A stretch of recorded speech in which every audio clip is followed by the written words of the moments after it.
So I'm joined by manager Phil Burke after a 1-1 draw away at West Didsbury today.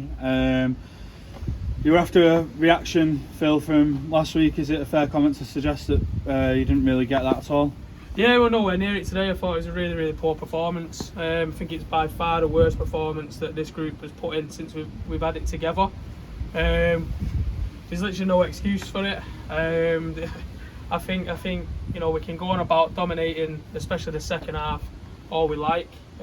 Keeper's pulled off a few really good saves, but said in the changing room with the way that she made the saves, it's from shots from in and around the box, and I expect a lot more from our team. I expect us to create bigger and better chances than what we did today.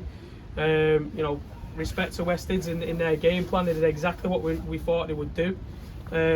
We've worked on it all week in training, but we've not transferred messages and practice from the training pitch onto the pitch today. So we have to look at ourselves and we have to understand the reasons why we've slipped up again today. And we've got to do better. Listen, I said last week after we got beat that I believe this team would go on and go close in a title race.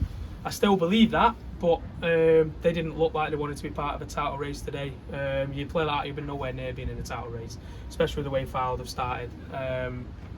But yeah, as you say, didn't manage to react, didn't manage to kick on. So now we've got a break from the league. Probably won't need that. I wouldn't want to do that. However, FA Cup's massive for the club, so the girls better pick themselves up and be looking forward to it.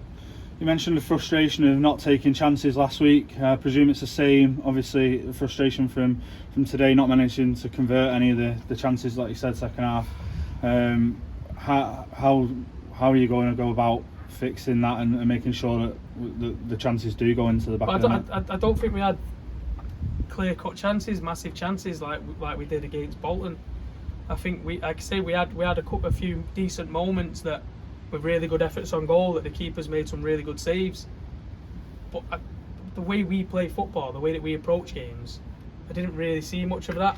I don't think we exploited their weaknesses. I think we played into their hands. I don't think we moved the ball quick enough. I don't think we kept the ball well enough. I don't think we played the final pass the right way, the right time, the right areas.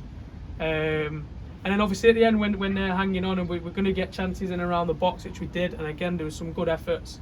The keepers made some really good saves. So well done to their goalkeeper. I think she pulled off some worldies. But I understand in games that you're not going to be at your best. And on another day that one of them good efforts from the edge of the box goes in.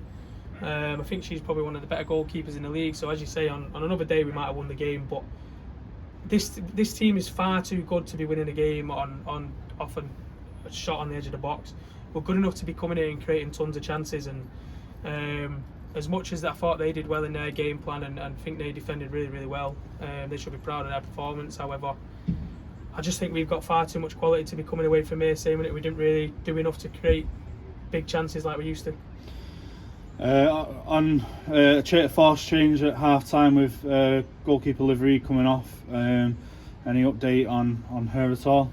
No idea. In terms of the game, though, completely irrelevant. The ball didn't go anywhere near Issa in the net. I think one time she had to get the ball and kick it, but it was a concern at half time. Issa's done it quite a few times before, but it shows you that West Dids had a plan. They wanted a point, they got the point, and we didn't do enough to try and change that. On to next week then. Curzon and Ashton at home in the FA Cup second qualifying round. How will you prepare them and get the players back up for that game next week? Same as usual. Just train hard, work hard, put a plan in place. We'll put a lot of time into it. I know the girls will come to training the numbers, they always do. I know they work hard in training, they always do. But the preparations will be pointless if we don't transfer it. We can prepare all we like, we can say all we like, we can work on whatever we like. But ultimately we have to transfer it from the training pitch to the game day. So I might sound like I'm going all in on the players here, but it's because I know how good they are, and the people they are. I know how desperate they are to do well. So they just need to transfer what we do and what they do, more importantly, not us, what they do on a training pitch is incredible. They just need to transfer it onto a Sunday and be consistent with that. we'll be okay. We'll win a hell of a lot of football matches, but in preparation, we'll do our job. We'll do what we need to. We'll put the time and work in, and hopefully the girls will react. Finally then, not the best of days for spectators to come out and watch, given the driving rain. Any message at all to them ahead of next week and obviously on the back of today? Same as always, appreciate you coming down today. Just please get behind the team again next week. Thanks for your time, Phil, and good luck against Curzon next week. That's one, mate.